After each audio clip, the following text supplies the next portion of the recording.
Bismillahirrahmanirrahim. Alhamdulillah nahmaduhu wa nasta'inuhu wa nastaghfiruh.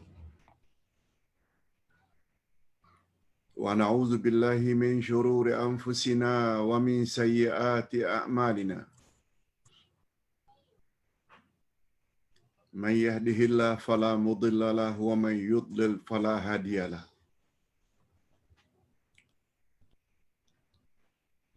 Asyhadu an la ilaha illallah wahdahu la syarika lah. Wa asyhadu anna Muhammadan abduhu wa rasuluh la nabiyya ba'dah.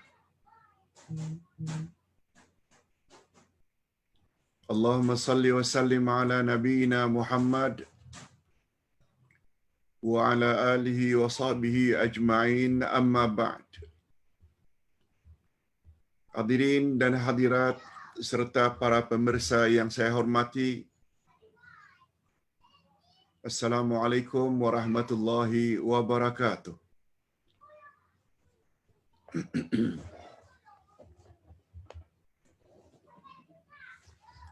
Alhamdulillah, kita bersyukur kehadirat Allah Azza wa Jalla.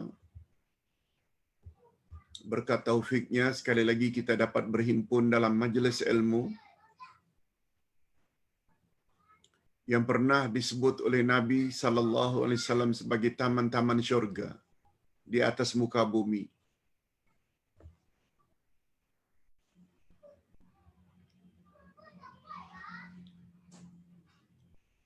Sabda Nabi, "Idza marartum bi raudhah min riyadil jannah farta'u." Apabila kamu melewati atau melalui taman-taman syurga di atas muka bumi, hendaklah kamu masuk ke dalamnya. Lalu para sahabat bertanya, "Ya Rasulullah, apa yang Tuhan maksudkan dengan majlis, apa yang Tuhan maksudkan dengan taman-taman syurga di atas muka bumi?" Baginda menjawab, "Majalisal ilm, majlis ilmu." Lebih-lebih lagi majlis ilmu itu diisi dengan tafsir Al-Quran, diisi dengan ilmu-ilmu yang boleh menjamin kebahagiaan kita di dunia dan di akhirat. Nah, topik kita pada petang ini sangat mustahab, yaitu tentang zikrullah.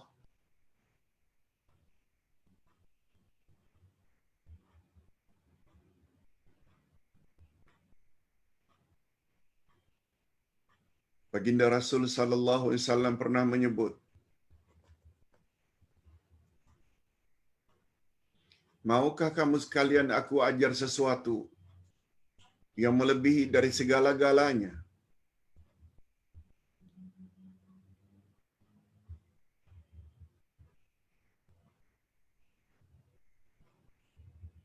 Kata sahabat, "Mau ya Rasulullah."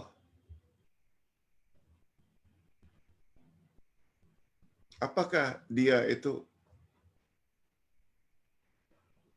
Kata Nabi, "Zikrullah."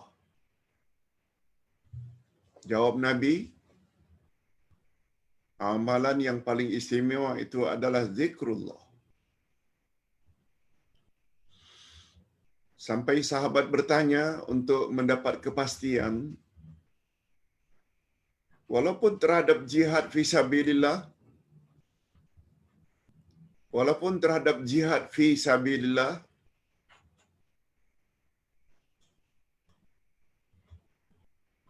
coba dengar jawaban Nabi.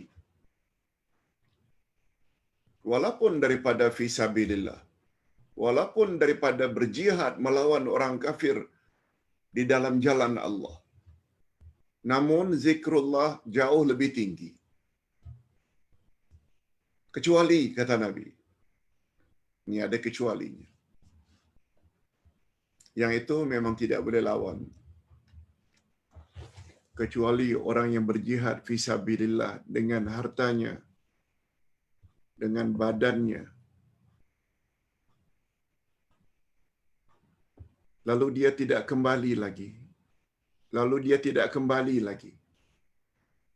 Itu saja yang boleh mengatasi zikrullah. Maknanya orang yang mati syahid. Kesimpulannya, hadis tersebut membawa makna zikrullah ini sangat tinggi nilainya di sisi Allah Azza wa Jalla. Mudah-mudahan kita termasuk ke dalam golongan ini. Tetapi pada masa yang sama, sungguh banyak dari kalangan umat Islam yang terkeliru di dalam memahami zikrullah.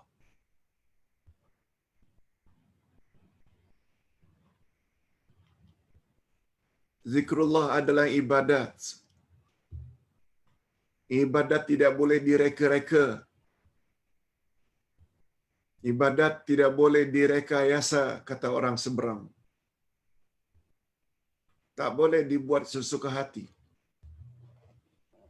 Ibadat mesti ikut panduan Rasulullah sallallahu alaihi wasallam. Okey. Pertama sekali kita ingin tahu dalilnya, dasarnya.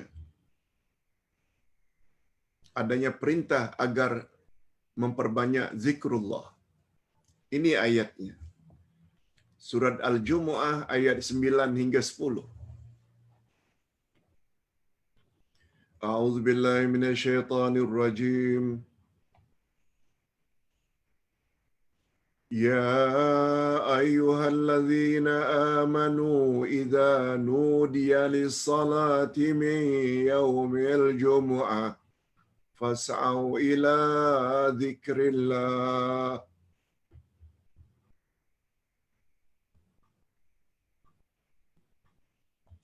Fas'au ila dzikrillahi wa dzarul bai'. Dzalikum khairul lakum in kuntum ta'lamun. Fa idza qudiyatis salatu fantashiru fil ard wabtaghu min fadlillah wadhkurullaha katsira la'allakum tuflihun.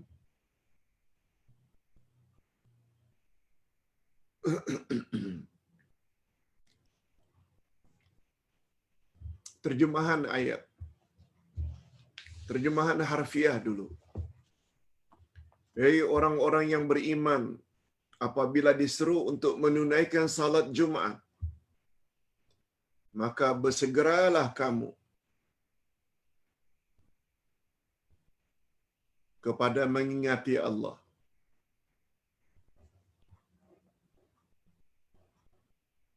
Tinggalkan jual beli.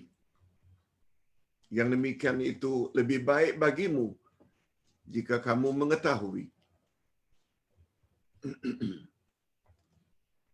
Ayat berikutnya, apabila telah ditunaikan salat Jumat, apabila telah ditunaikan salat, yakni salat Jumat, maka bertebaranlah kamu di muka bumi. Carilah kurnia Allah dan berzikirlah kepada Allah. Yakni ingatlah kepada Allah banyak-banyak supaya kamu beruntung. Okey, kita ulas dulu ayat yang pertama. Hei orang-orang yang beriman, apabila kamu disuruh untuk melaksanakan salat Jumat, bersegeralah melakukan salat Jumat. Tinggalkan jual beli.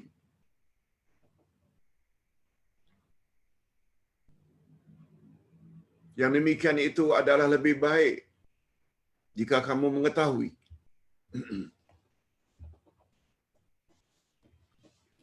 Penjelasan atau terjemah maknawiyah.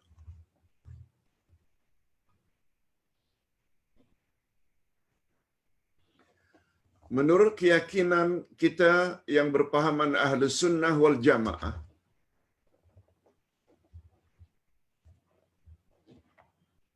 semua makhluk Allah yang wujud ini berzikir kepada Allah. Semua makhluk yang wujud ini, bulan, bintang, matahari, yang ada di langit, awan, jerebu, yang ada di bumi, batu, pasir, tumbuh-tumbuhan, daun-daunan, semuanya bertasbih kepada Allah, berzikir kepada Allah. Hanya saja kita tak tahu bagaimana mereka berzikir. Hal ini dinyatakan oleh Allah pada ayat berikut. Surat Al-Isra ayat 44. Tusabbihu lahu as-samawati as-sab'u wal ardu wa man fihin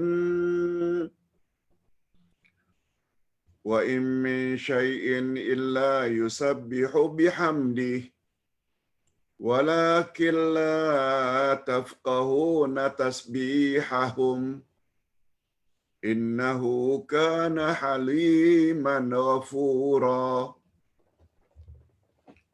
Langit yang 7, bumi dan semua yang ada di dalamnya bertasbih kepada Allah. Dan tidak ada satu pun melainkan bertasbih dengan memujinya. Tetapi kamu sekalian tidak mengerti tasbih mereka. Sesungguhnya Dia adalah Maha Penyantun lagi Maha Pengampun. Ditambah lagi dengan ayat berikut. Wa yusabbihur ra'du bihamdi wal malaikatu min khifatihi. Dan guruh itu bertasbih dengan memuji Allah. Demikian pula para malaikat karena takut kepadanya.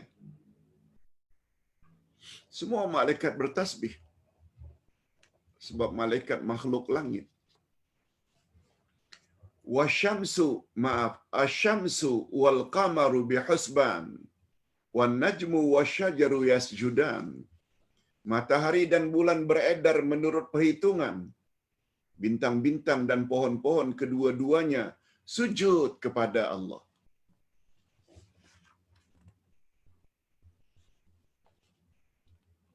Jadi kalaulah makhluk yang tidak berakal, bulan, bintang, matahari, kayu, pasir, daun-daunan, semuanya berzikir, bertasbih kepada Allah, bagaimana kandungan ayat di atas? Bukankah ini berarti bahwa manusia sebagai makhluk yang paling istimewa adalah lebih utama untuk berzikir, adalah lebih utama untuk bertasbih, sujud kepada Allah.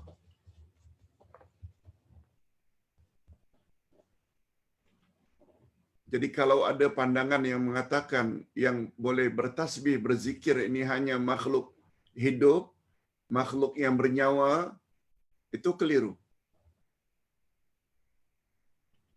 Sebab Allah sebut di sini, bulan, bintang, matahari, langit, semuanya bertasbih. Padahal makhluk-makhluk itu tidak ada nyawa pun. Kayu, pasir, daun tak bernyawa pun, semuanya bertasbih. Kalau makhluk-makhluk tersebut bertasbih, berzikir, alangkah hinanya manusia apabila mereka tidak memperbanyak zikrullah, bertasbih pada Allah. Sehingga Allah sebut di dalam satu hadis, sehingga Rasulullah sebut di dalam satu hadis sahih riwayat Imam Bukhari dan Imam Muslim, kalimatani khafifatani fil lisan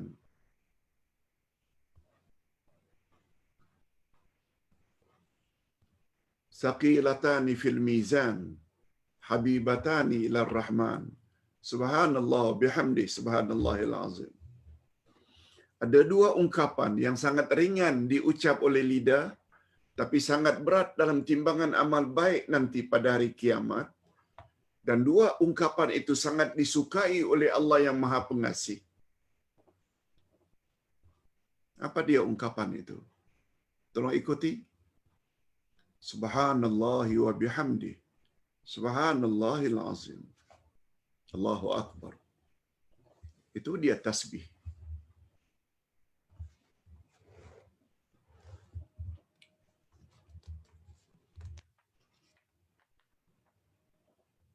Allah Subhanahu wa taala menyuruh khasnya orang-orang yang beriman. Lihat muka surat 234. Orang beriman.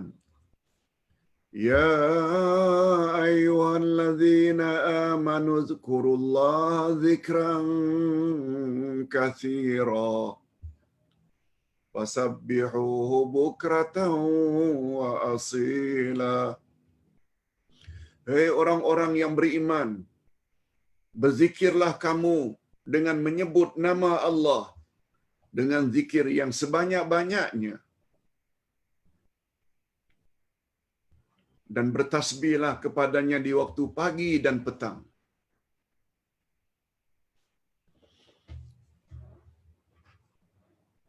Orang beriman dalam ayat ini disuruh oleh Allah agar berzikir kepada Allah dengan zikir yang sebanyak-banyaknya. Disuruh juga orang beriman oleh Allah agar bertasbih pagi dan petang. Cuma kata ulama tafsir,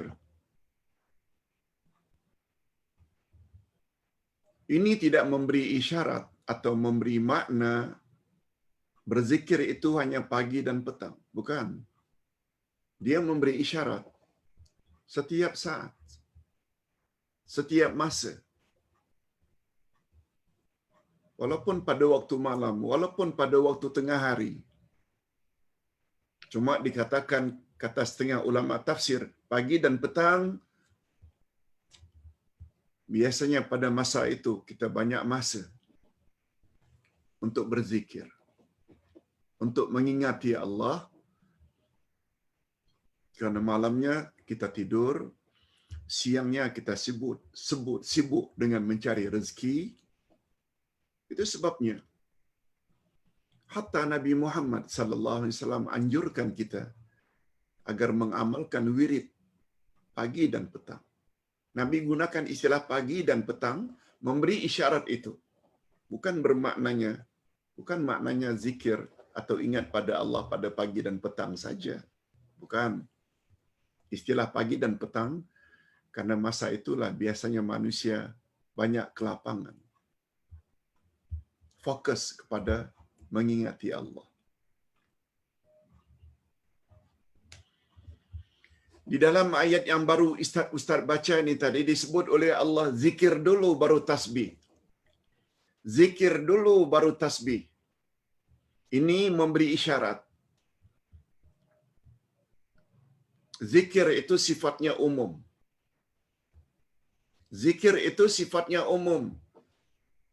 Sedangkan tasbih, subhanallah, subhanallah, atau yang seumpamanya, itu lebih bersifat khusus. Dengan kata lain, bila disebut tasbih saja dia termasuk dalam zikir. Tapi bukan semua zikir itu hanya tasbih. Kita pernah tahu tahmid, alhamdulillah. Kita pernah tahu isti'adzah, a'udzubillahi minasyaitanir rajim. Kita pernah tahu takbir, Allahu akbar. Kita pernah tahu basmalah, bismillahirrahmanirrahim. Kita pernah tahu hauqalah, la haula wala quwwata illa billah. Semua itu termasuk ke dalam zikrullah. Ini di antara kaedah dalam ilmu tafsir.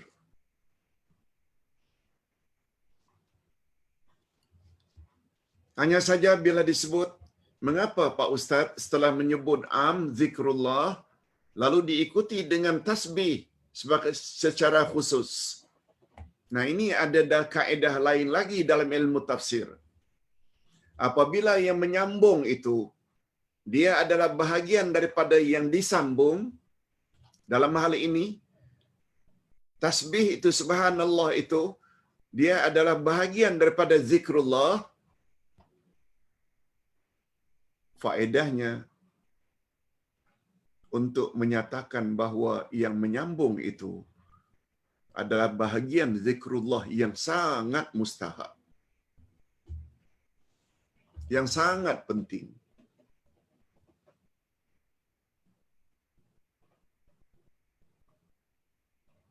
Sebagaimana Ustaz pernah sebut, Allah berfirman, "Hafizu 'ala salawati was salatil wusta." Peliharalah salat-salatmu dan salat yang di tengah, yaitu salat asar. Betul tak? Asar adalah sebahagian daripada salat-salat yang 5 atau salah satu dari salat yang 5. Betul tak? Betul. Mengapa disebut asar setelah menyebut salat yang 5? Menunjukkan salat asar adalah salat yang paling mustahab. Itu sebabnya ibu-ibu dan bapa sekalian, kalau sedang dengar ceramah Ustaz sekarang ini, sekarang jam 6.25, ada yang belum salat. Belum salat asar. Ayo, salat segera. Jangan tunggu selesai ceramah jam 7 baru nak salat. No. Salat asar ini salat yang sangat mustahab. Sehingga Nabi pernah menyebut ketika melihat orang salat asar sudah dekat masuk waktu maghrib, apa kata Nabi? Tilka salatul munafiq. Itu dia salat orang munafik. Karena suka melambat-lambatkan salat asar. Nabi tidak sebut begitu terhadap salat-salat yang lain.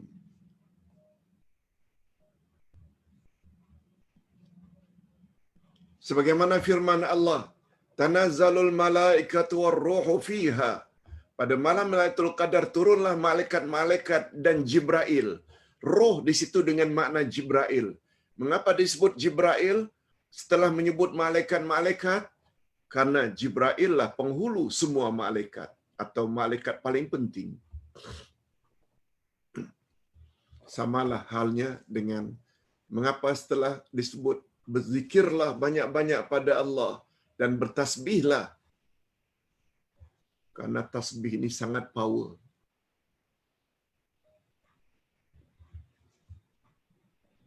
Ustaz ingin bawa balik pemahaman kita dengan zikir yang dibaca oleh dibaca oleh Nabi Yunus dalam perut ikan.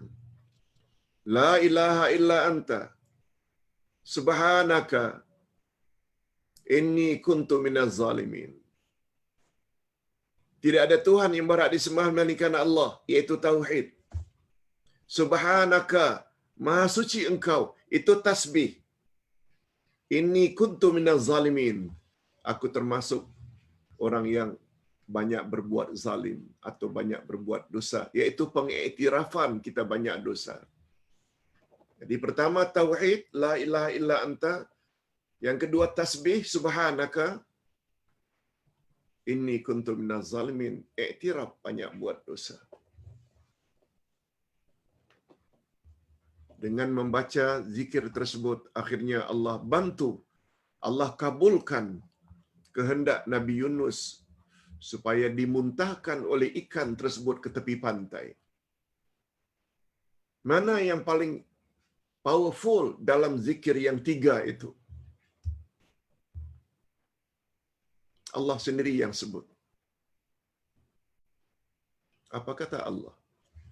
Kalaulah bukan karena tasbihnya Yunus, yaitu subhanak, Kalaulah bukan karena tasbihnya Yunus, niscaya aku akan letakkan Yunus di perut ikan tersebut hingga hari kiamat. Coba tengok powernya tasbih. Itu sebabnya banyak-banyaklah sebut subhanallah, subhanallah, subhanallah. Subhanallah wa bihamdi, subhanallahi wa bihamdi, subhanallahil azim. Tasbih banyak-banyakkan. Karena dia jenis zikir yang sangat istimewa. Okey, kita teruskan. Sebenarnya panjang pembahasan kita tentang zikrullah. Tapi Ustaz yakin para jemaah dah baca sehingga mudah memahaminya insya-Allah. Cuma pembahasan berikutnya. Sungguh banyak dari kalangan umat Islam yang keliru memahami makna zikrullah. Ustaz ulang sekali lagi, zikrullah adalah ibadat. Ibadat selain perlu dilakukan ikhlas lillahi ta'ala, yang kedua ibadat mesti ikut cara Rasulullah sallallahu alaihi wasallam.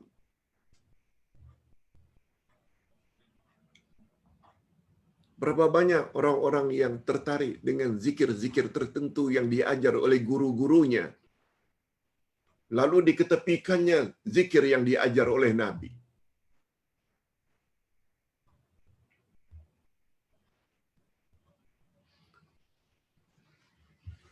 Melihat fenomena inilah, melihat isu inilah, mengapa Ustaz banyak buat kitab-kitab kecil tentang zikrullah, koleksi doa dan zikir,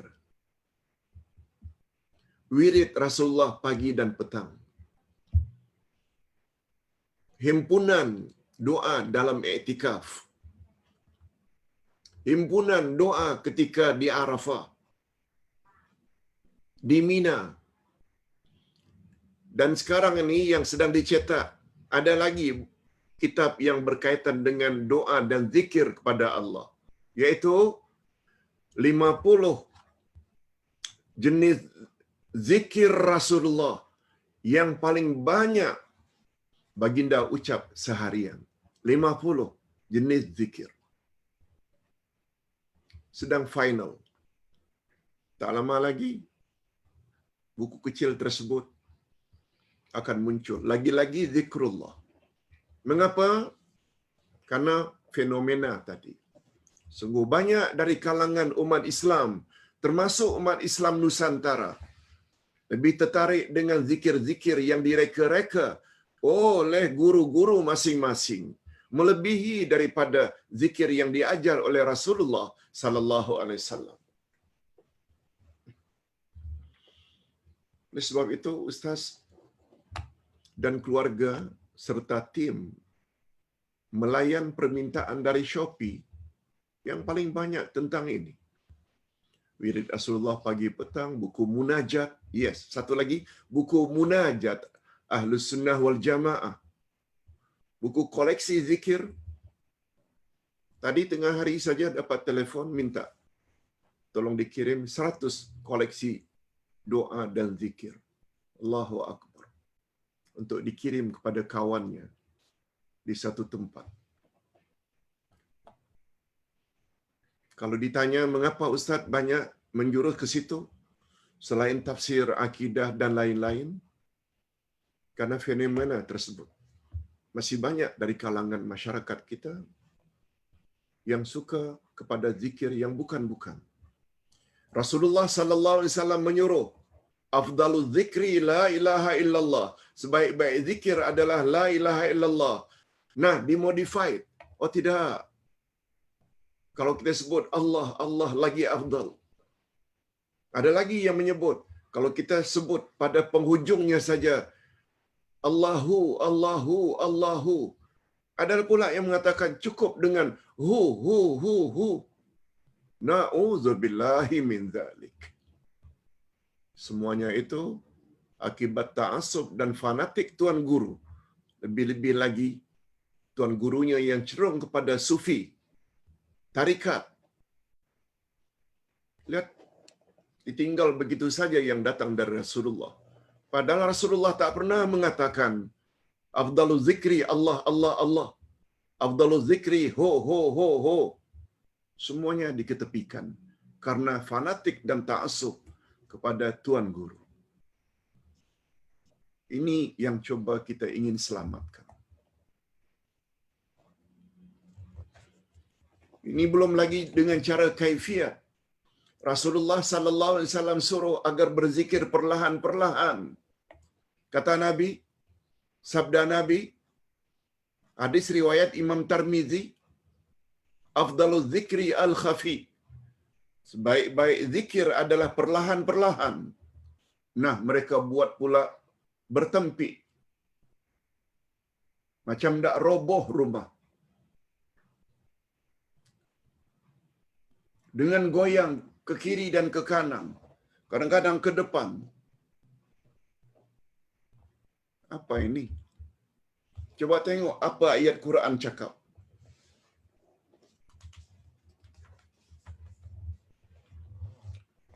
Ayat muka surat 236. وَاذْكُرْ نَفْسَكَ فِي نَفْسِكَ تَضَرُّعًا وَخِيفَةً وَدُونَ الْجَهْرِ مِنَ الْقَوْلِ بِالْغُدُوِّ وَالْآصَالِ وَلَا تَكُن مِّنَ الْغَافِلِينَ.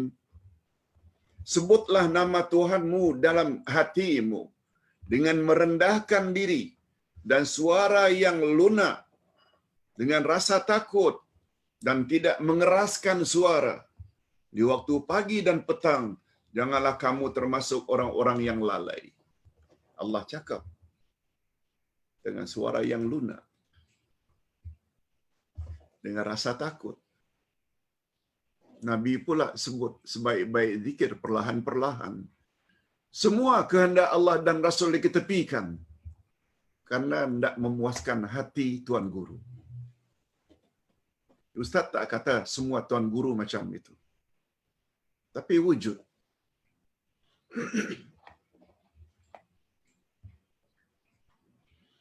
Orang alim seperti Imam Asy-Syafi'i berkata, andai kata pendapatku bercanggah dengan hadis Nabi yang sahih, campak ke tembok olehmu pendapatku dan ambil hadis yang sahih. Itu imam kita. Ini belum lagi berzikir dengan menggerak-gerakkan badan. La ilaha illallah, la ilaha illallah, la ilaha illallah. Kadang-kadang terhangguk-hangguk. Yang dipanggil dengan ratib. Meratib. Coba dengar apa kata ulama. Kata Imam Al-Qurtubi. Coba lihat muka surat 235. Inna madhhabar raqisina battalah wa jahalah wa dalalah wa mal islamu illa kitabullahi wa sunnatu rasulih wa amma ar-raqsu wa tawajud fa awwalu man ahdathahuma ashabus samiri lamma ittakhadha lahum ijlan jasadan lahu khuwar faqamu yarqusuna hawla wa yatawajaduna fahuwa dinul kufar wa ubadul ajli.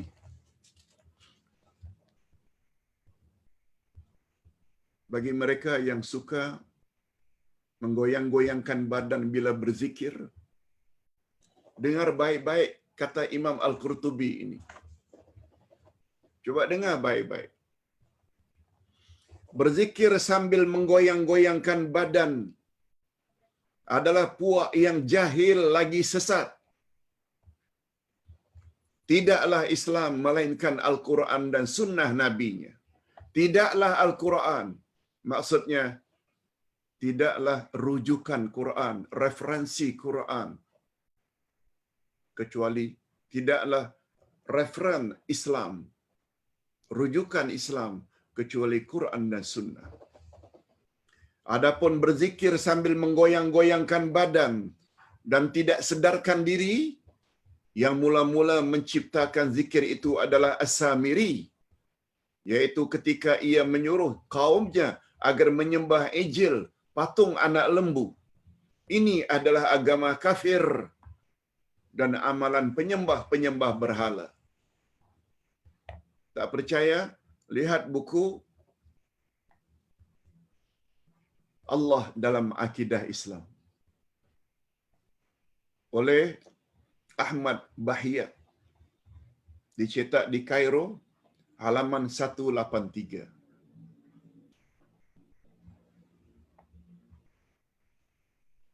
Ayat Quran, hendaklah kamu berzikir dengan suara yang rendah. Hadis Nabi,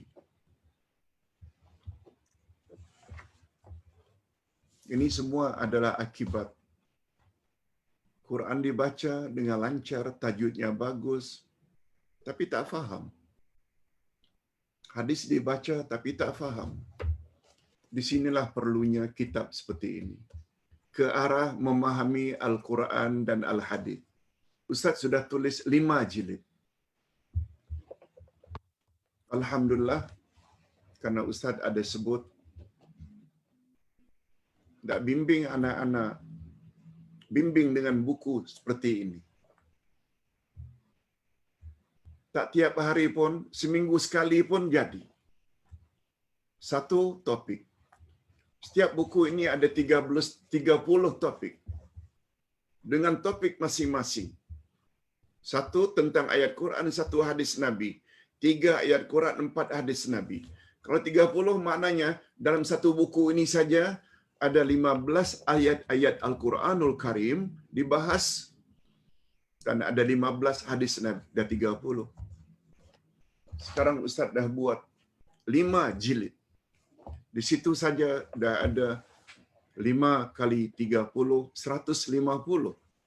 Yang bila diperinci, 75 topik tentang ayat Quran, 75 topik tentang hadis Nabi. Jadilah daripada tak tahu langsung.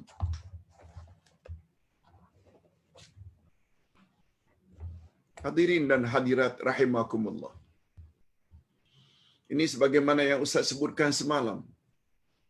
Zakir Naik sangat terkejut bila sampai di Indonesia. Satu rumah ada beragama Kristian si bapa, ibu beragama Islam atau sebaliknya. Anak-anak pula ada yang beragama lain lagi. Sehingga kata Zakir Naik, inilah di antara kesan. Boleh membaca Quran dengan lancar, fasih, tapi tak faham apa yang ada dalam Quran. Allahu Akbar. Sungguh memalukan. Kalau dah tak faham dengan Al-Quran, dengan hadis, macam mana anda mengamalkannya? Itulah akhirnya tadi. Beramal macam orang Yahudi beramal. Di depan dinding, terhangguk-hangguk. Rasulullah bersabda, "Man tashabbaha biqaumin fahuwa minhum." Siapa menyerupai amalan satu kaum, dia termasuk kaum itu. Tak pasal-pasal jadi Yahudi.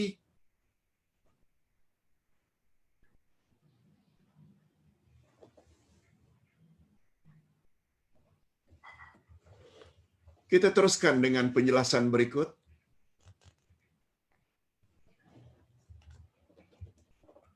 Ayat yang ke-10. Ayat yang terakhir.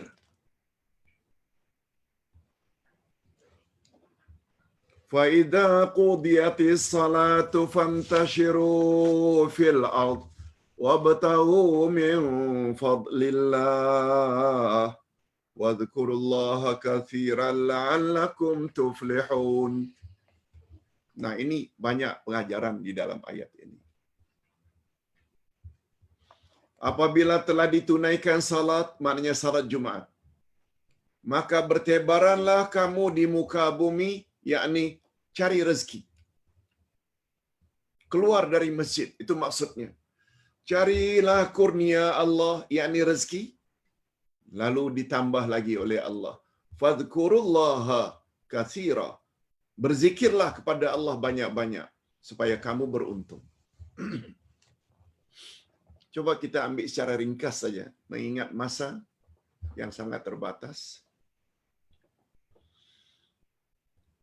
Kalau ayat 9 tadi, apabila kamu dipanggil untuk salat Jumat, kedengaran azan, bersegeralah kamu pergi untuk salat Jumat. Yang sedang berdagang berniaga, tinggalkan berniaga. Itu adalah lebih baik jika kamu tahu. Okey, itu ayat 9. Ayat 10. Bila kamu selesai salat Jumat, segera kamu keluar dari masjid. Carilah kurnia Allah, maknanya cari rezeki. Berzikirlah kepada Allah banyak-banyak supaya kamu beruntung. Apa maksudnya, Pak Ustaz?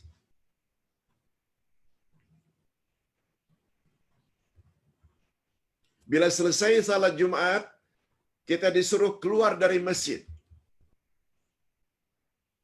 Untuk apa keluar dari masjid? Untuk teruskan cari rezeki. Untuk menyara anak isteri.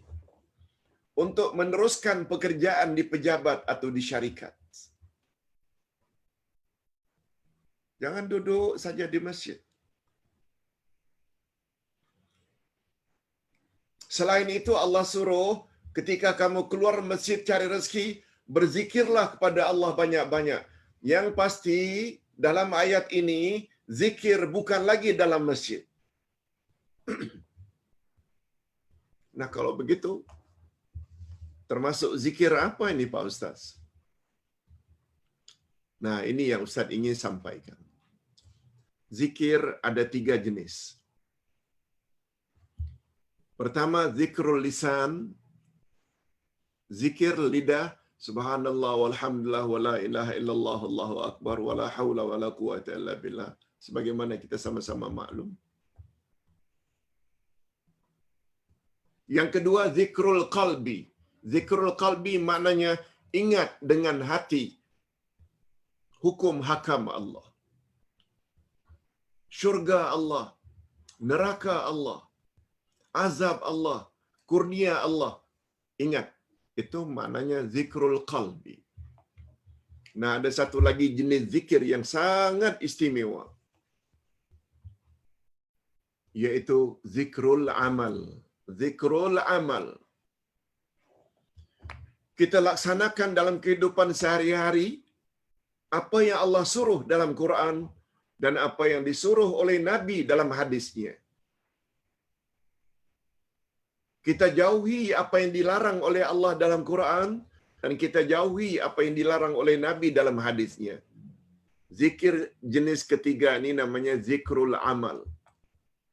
Allah suruh dalam Al-Quran, aqimus salat, salat bila tiba masanya. Diajar oleh Nabi kaifiatnya macam mana dengan memulai salat. Di mana letak tangan, rukuk, i'tidal, sujud, apa dibaca. Itu namanya zikrul amal. Karena tahu bahawa menyara isteri dan anak-anak itu kewajiban suami, lalu suami keluar dari masjid, teruskan pekerjaan. Itu namanya zikrul amal. Beramal karena ingin menunaikan kewajiban terhadap Allah, kewajiban terhadap keluarga. Itu namanya zikrul amal. Bila ada orang kafir menghina Islam, bila ada orang kafir membunuh orang Islam, hendaklah kamu berjihad lawan mereka. Itu termasuk zikrul amal.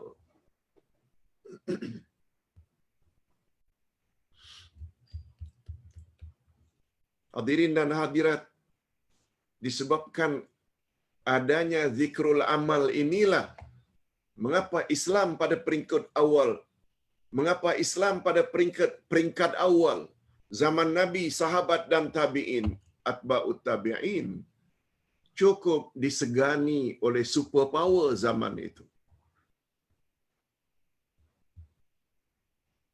Lengkap pada diri mereka, mulut banyak menyebut nama Allah, hati ingat senantiasa kepada hukum hakam Allah.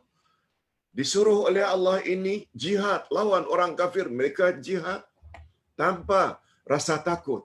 untuk mendapatkan mati syahid. Beza dengan umat Islam akhir zaman. Walaupun duit banyak, harta banyak, tapi di bawah kongkongan superpower di dunia. Superpower zaman dahulu namanya Parsi dan Rom. Parsi itu Iran yang beragama Majusi. Rom itu Eropa yang beragama Nasrani Yahudi. Superpower zaman dahulu. Superpower hari ini Amerika, Rusia. Walaupun negara-negara Arab kaya belaka, tapi di bawah telunjuk superpower dunia hari ini. Why? Karena mereka tandus, gersang, terhakis zikrul amal. Zikir hanya terbatas kepada subhanallah, alhamdulillah, mulut dalam hati, tapi amal tidak. Takut berkepanjangan. Nak menyampaikan kebenaran pun takut.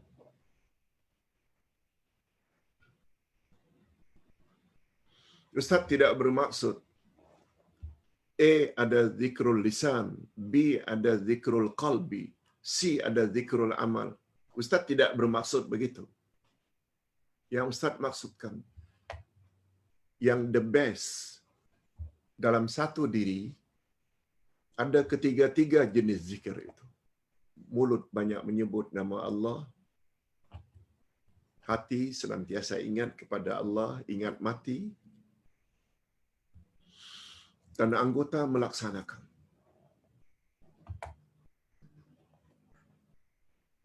Ustaz pegang sangat prinsip ini. Tak perlu takut menyampaikan kebenaran, asalkan kita sampaikan dengan bahasa yang baik, bukan dengan menyalah-nyalahkan orang, bukan dengan memaki-maki orang. Tak dapat ceramah tulis, tak dapat tauliah ceramah dalam Facebook atau online atau Zoom. Boleh dibuat.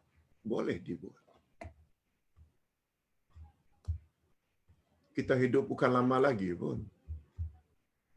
Itu sebabnya Ustaz sangat bahagia dan gembira. Ibu-ibu dan bapa sekalian yang dapat join dan ucapkan terima kasih dengan bimbingan seperti ini.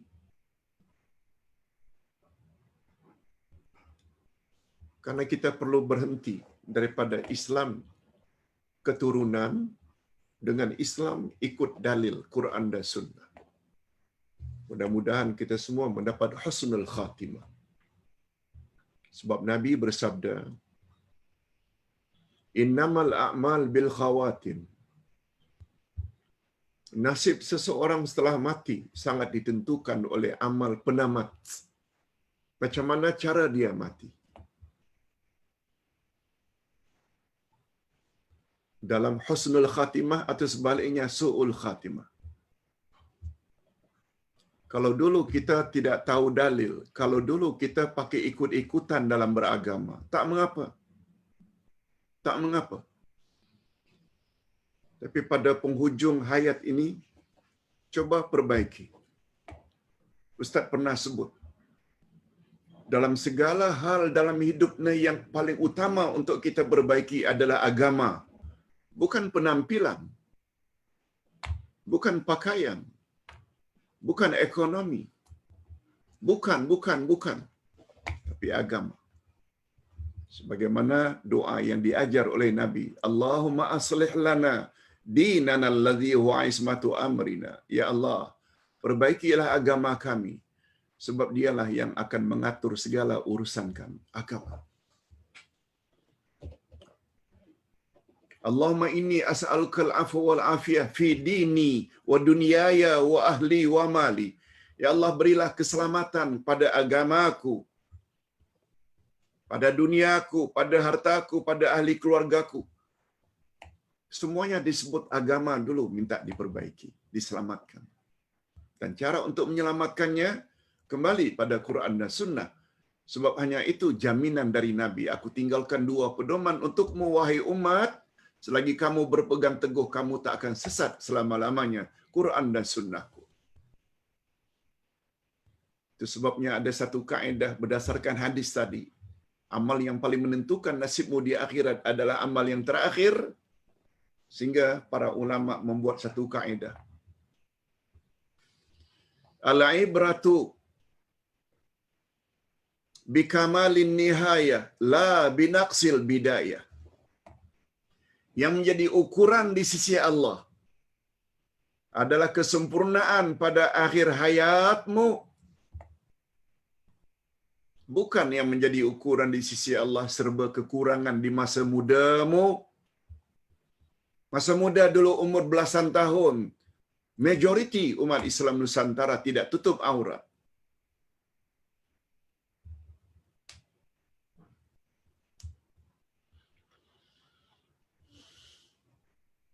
Masih ada yang minum arak, masih ada yang dedah aurat, masih ada yang berzina, masih ada yang berjudi, masih ada yang macam-macam. Kadang-kadang perbuatan syirik, mendatangi bomo, percaya ramalan-ramalan orang-orang tertentu, buat perkara-perkara bid'ah, semuanya itu dosa. Tapi sekarang setelah mendengar bimbingan demi bimbingan ayat Quran dan Sunnah Nabi, kita tinggal habis. Tinggal. Ustaz tidak sebut ya semua yang diwarisi nenek moyang itu tak baik belaka. Ndak. No, bukan itu maksudnya. Mana-mana amalan nenek moyang yang tidak ada dalil itu tinggalkan. Mana yang baik-baik ikuti. No problem. Tapi yang kita maksudkan, bila warisan yang kita warisi dari nenek moyang ternyata bercanggah dengan ayat Quran dan hadis Nabi, tolong dengan lapang dada tinggalkan. Mudah-mudahan kita mendapat husnul khatimah. Ingat sekali lagi, dosa-dosa yang kita lakukan di zaman muda, sama ada tidak buat suruhan Allah, sekali salat, sekali tidak, sekali puasa, sekali tidak. Kadang-kadang berjudi, berzina, mengumpat, memfitnah, mendedahkan aurat, no problem. Asalkan sekarang ini kita kembali ke pangkal jalan. Kembali ke pangkal jalan. Ingat ceramah Ustaz khas sempena Idul Fitri. Kembali kepada fitrah. Dalam akidahnya mesti tauhid, jangan bercampur syirik. Dalam bab ibadat mesti ikut cara Nabi Muhammad, jangan direka-reka cara ibadat baru. Dalam akhlak mesti ikut akhlaknya baginda Rasul sallallahu alaihi wasallam yang mulia belaka. Okey. Jadi sekali lagi Ustaz ingin nyatakan zikir rupanya ada 3 macam. Tak cukup zikir lisan. Dia mesti diikuti dengan zikrul qalbi. Hati banyak ingat kepada Allah. Berapa banyak orang yang berzikir saja. Dia sendiri tak faham apa yang dia sebut. Ingat ya, dalam bahasa Arab, az-zikru ada 2 makna. Sebut dan ingat. La ilaha illallah, la ilaha illallah.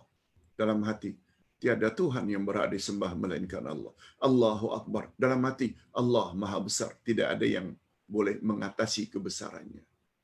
Subhanallah, Maha Suci Allah dari segala kekurangan. La haula wa la quwata illa billah. Dalam hati, tidak ada daya aku, tidak ada kekuatan kecuali dengan izin Allah. Demikian. Bila nak keluar rumah, baca bismillah tawakkaltu 'ala Allah, la haula wa la quwata illa billah. Bila nak makan, baca bismillah. Bila setelah makan, alhamdulillah. Semuanya itu mulut sebut, hati hendaklah fahami maknanya. Baru kemudian akan muncul zikrul amal. Karena serentak ketiga-tiganya, mudah-mudahan kita dianugerahkan oleh Allah ketiga-tiga jenis zikrullah tersebut.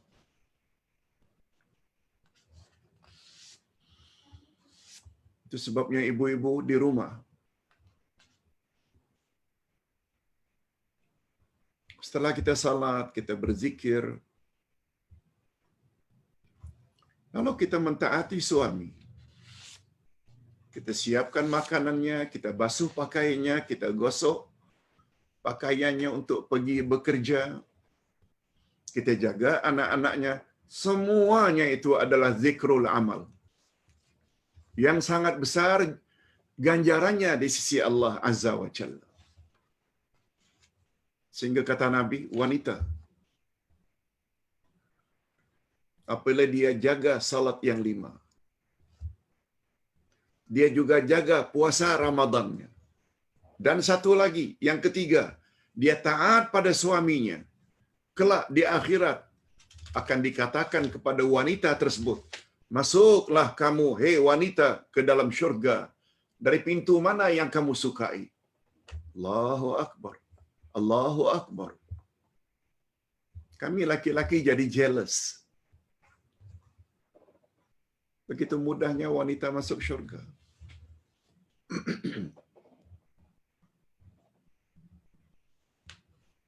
Salat yang 5. Kita dah bahas tentang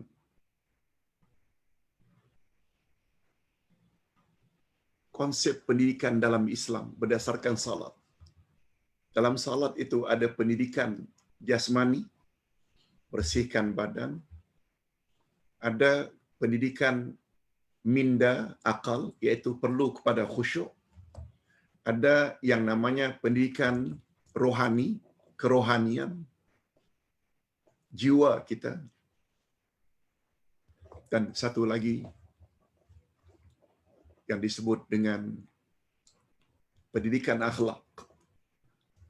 Sebab bila rohani kita dah baik, setelah menghadap Allah, rohani baik, hati kita baik, berpunca dari hati yang baiklah, maka terserlahlah dalam tindak tanduk hariannya.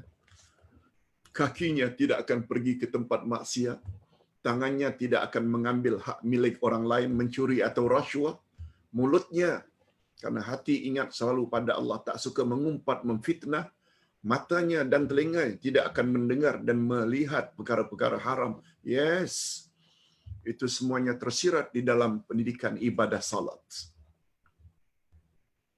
Baca balik. Belum lagi puasa. Dengan berpuasa membuat kita jadi ingat nasib orang-orang yang kurang bernasib baik dari segi ekonomi. Sehingga timbul belas kasihan. Allahu Akbar. Luas. Sungguh luas ajaran Islam. Sungguh luas pengajaran yang ada pada setiap ibadat dalam Islam.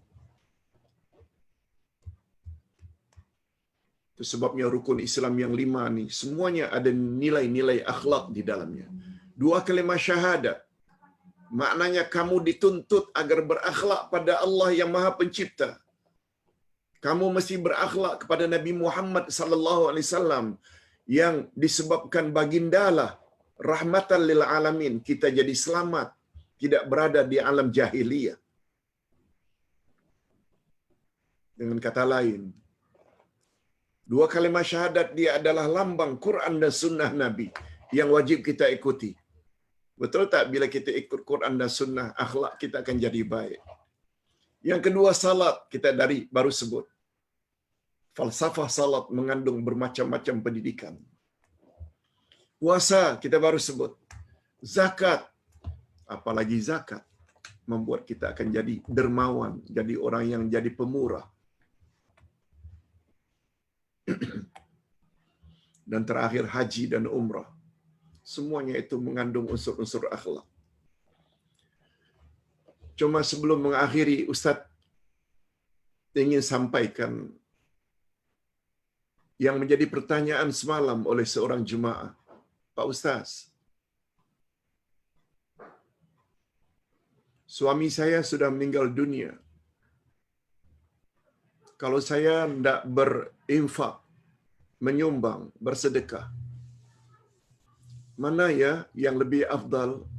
Duit bukanlah banyak, Pak Ustaz.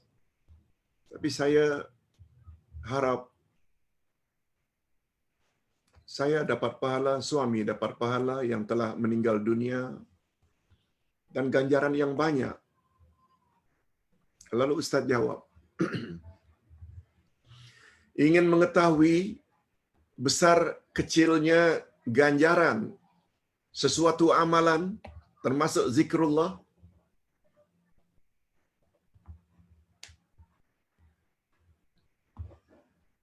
Kata Dr. Yusuf Al-Qaradawi dalam kitabnya Fiqhul Awlawiyat, yaitu fikih keutamaan, kata beliau, Ustaz hanya nak ambil satu bahagian saja. Amalan yang paling afdal ialah amalan yang boleh membawa manfaat kepada ramai orang. Kepada ramai orang. Makin ramai orang yang dapat mengambil manfaat dari usaha kita, makin besar ganjaran yang bakal kita perolehi. Berbeza dengan orang yang beramal hanya untuk diri saja.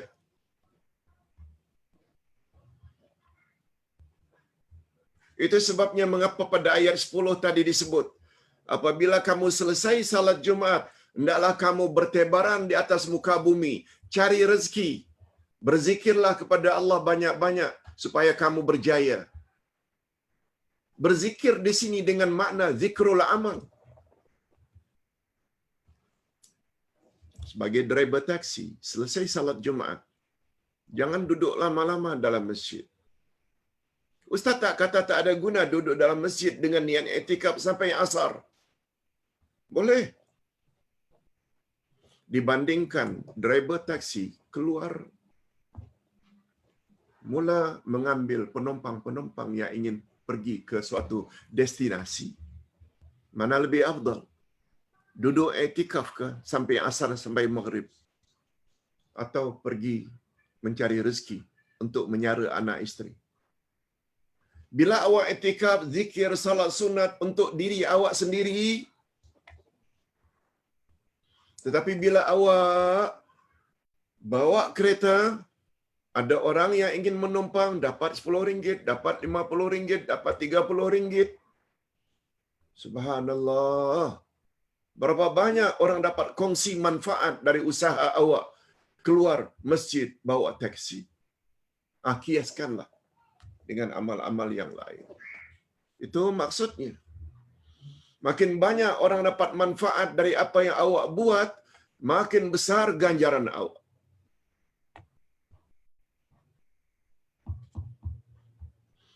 Inilah yang mendorong Uday mengapa tak penat-penat berdakwah, tak penat-penat menulis selagi masih sihat.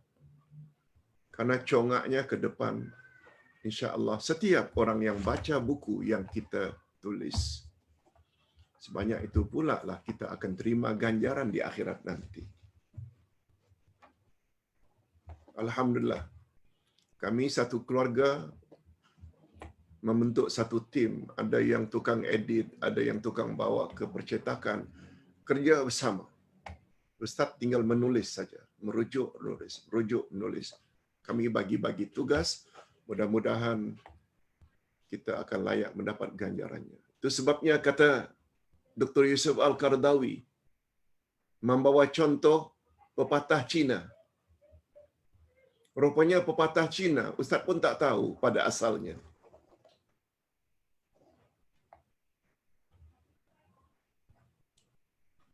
Memberi orang miskin pancing itu adalah lebih baik daripada memberi mereka ikan.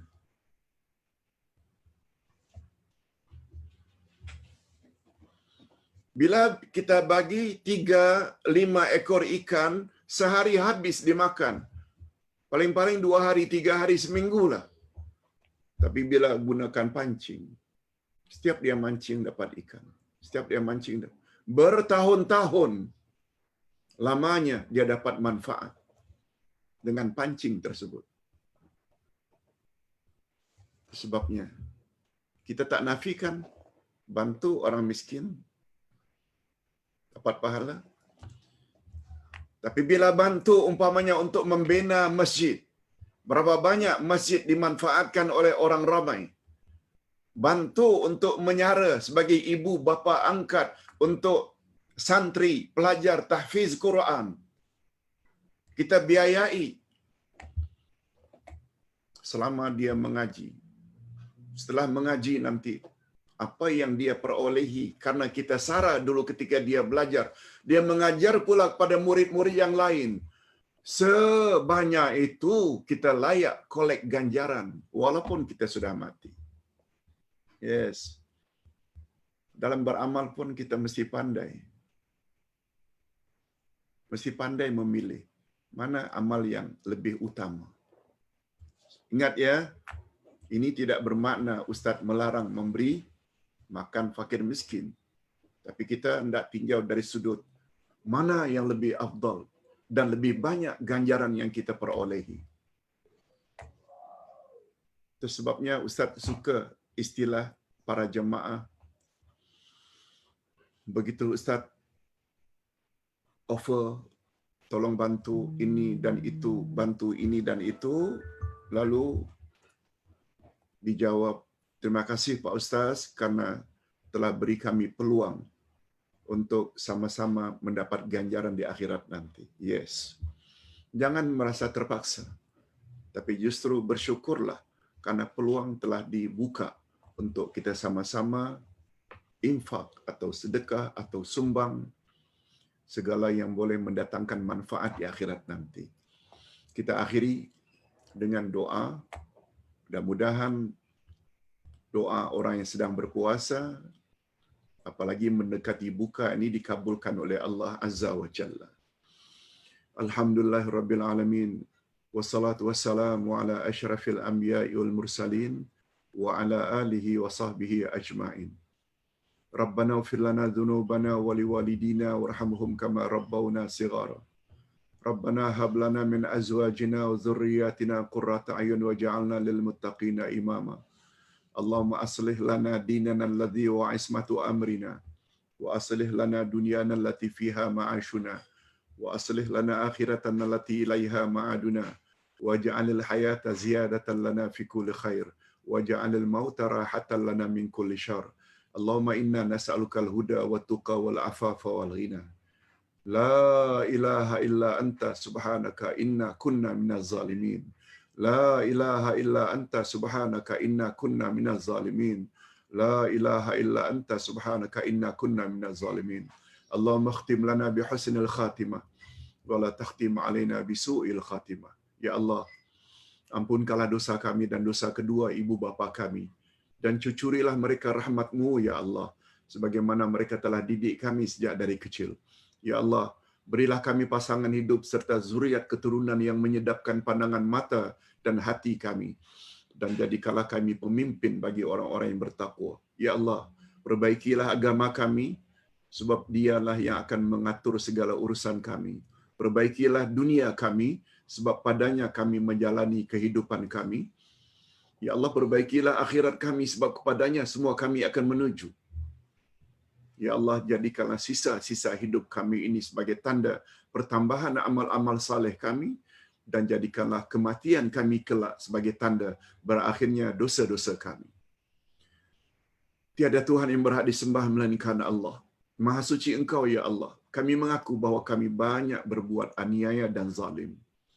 Oleh sebab itu kabulkanlah ya Allah segala hajat dan doa kami. Ya Allah, berilah kami kekuatan untuk memiliki ketiga-tiga jenis zikrullah. Zikrul lisan, zikrul qalbi, dan zikrul amal. Supaya kami menjadi orang yang mulia dalam pandangan-Mu ya Allah. Ya Allah, akhirilah hidup kami dalam keadaan husnul khatimah, yaitu akhir dalam iman dan amal saleh, dan tolongnya jangan Engkau akhiri dalam keadaan su'ul khatimah. Na'udzubillahi min dzalik. Rabbana atina fid dunya hasanah wa fil akhirati hasanatan wa qina adzabannar. Ya Allah, berilah kami kebaikan di dunia dan berilah kami kebaikan di akhirat, dan hindarkan kami dari azab api neraka. Wa sallallahu ala nabiyyina Muhammad wa ala alihi wa sahbihi ajma'in. Subhana rabbika rabbil izzati amma yasifun. Wa salamun alal mursalin. Walhamdulillah rabbil alamin. Subhanakallahumma wa bihamdik. Asyhadu an la ilaha illa anta astaghfiruka wa atubu ilaik.